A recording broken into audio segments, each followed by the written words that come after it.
When I first started psychology, I thought personality tests were just fun quizzes, the kind that tell you what TV character you are. But after learning about Freud, Jung, Adler, and the trait theorists, I realized each test reflects a whole theory about who we are and how we develop.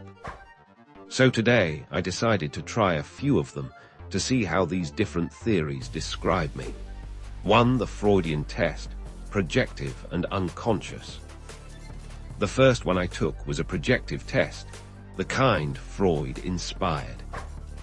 It shows ambiguous images, and you describe what you see. I looked at one card and said it looked like two people arguing. Another reminded me of a butterfly. Later, I learned the idea behind it. My interpretations might reveal what's hiding in my unconscious, my own conflicts, motives, or defenses. I could feel the Freud in that. My arguing figures might reflect inattention. My butterfly could symbolize change or transformation. Freud would say I wasn't just describing ink blots, I was revealing my inner world, filtered through my defenses. It's strange, but in a way it made sense. The test wasn't measuring personality like height or weight. It was catching glimpses of it in motion. 2. The Jungian test, typology and balance. Next, I took a Jungian personality inventory, the one most of us know as the Myers-Briggs type indicator. It asked about preferences, whether I recharge by being around people or by being alone, whether I rely more on facts or intuition, logic or feeling. My result: INFP, introverted, intuitive, feeling and perceiving. At first I laughed. That sounded like a poet, not a psychology student. But when I thought about Jung's ideas, it fit. He said personality develops by balancing opposites. In childhood, I was all about approval. My persona was the people pleaser. Now, in young adulthood, I'm confronting my shadow, learning to say no, to define my own values. Jung would call that individuation, the process of becoming whole.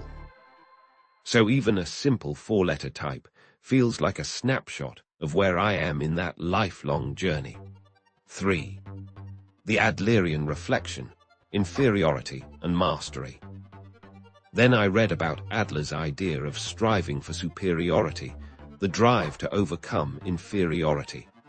I didn't find an exact test for it, but I tried one that measured self-esteem and goal orientation. It asked about things like, do you feel capable of influencing what happens to you? Do you tend to compare yourself to others? As I answered, I realized how much of my motivation came from wanting to prove myself, especially after struggling in math early on. Adler would say that's compensation, turning early feelings of weakness into strength.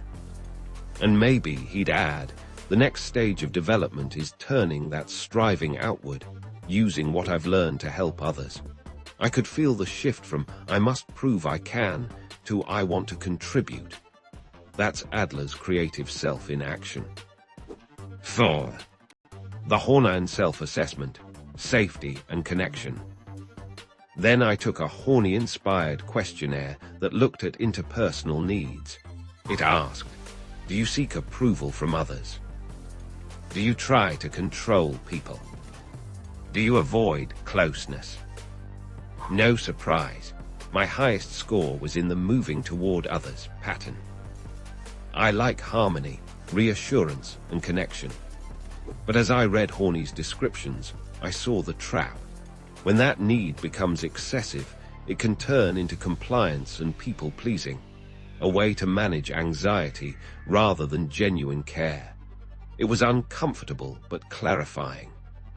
Horney would say awareness is the first step to growth, recognizing that security built on approval is fragile, and real security grows from within. 5.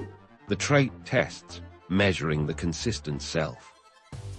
Finally, I took 2 modern assessments, Cattell's 16 PF and the Big 5 inventory. The 16PF broke personality into factors like warmth, dominance, emotional stability, and openness to change. My profile showed high warmth, moderate dominance, and high sensitivity, a mix of empathy and caution.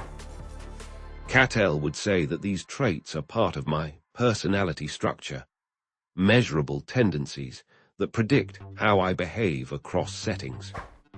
Then the Big Five test quantified me again. High openness, I love new ideas. High conscientiousness, I plan too much. Moderate extroversion, social, but need recharging. High agreeableness, I try to avoid conflict. Low neuroticism, thankfully, I stay even-keeled. Reading that felt almost clinical compared to the earlier theories. No archetypes, no unconscious drives, just numbers on a graph. But those numbers described something real. Traits that have been stable since high school, shifting only slightly with age and experience. Freud might say they're the surface of deeper conflicts. Jung might see them as the conscious pattern of myself. Adler might call them the shape my striving has taken. Horney might ask how much they come from seeking safety. And the trait theorists would simply say, "They're your statistical signature." Reflection. After taking all these, I realized that each test measures a different layer of personality. Freud's test looks for the unconscious motives below awareness. Jung's looks for the pattern of energy and balance across life. Adler's reflects motivation and mastery, how we turn weakness into purpose. Horney's examines emotional safety and relationships. And trait tests measure what's most observable, the behaviors that persist across time and situations. If you stack them together, they create a three-dimensional portrait of who we are. The drives beneath us, the relationships around us, the traits that define us, and the potential that keeps evolving.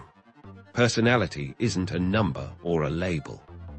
It's a story, one that begins in childhood, but keeps being rewritten as we grow.